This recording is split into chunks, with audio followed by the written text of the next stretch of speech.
Hello, Mark, and it's lovely to be talking with you. Mark Blackburn, um, author of Final Approach, My Father and Other Turbulence. So I've got some questions, not specifically about the book, but I suppose will come up. So I'll just fire away. And the first one is, what inspires you What in inspires your? me as a writer or with the book? Uh, Yeah, well, I yeah.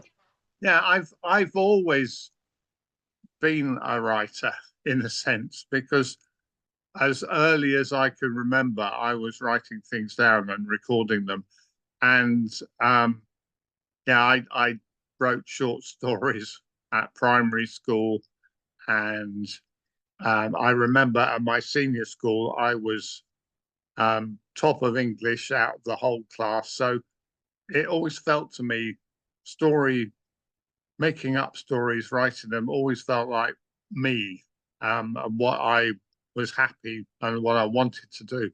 And then I think, life gets in the way a bit. And I came from a fairly aspiring family and household, and uh, being an author as a career didn't really stick. Um, but I found that when I was in my 40s, I had a job up in Newcastle, and I was living away from my wife, away from home for a while, and I needed to find something to fill the evenings. And there was a creative writing course Mhm. going on near where I was staying, and so I started that, and I just completely I was hooked from that moment. And when I came back to London, I continued with classes. I got into a workshop with Christina Dunhill from the City Lit, who we obviously both know.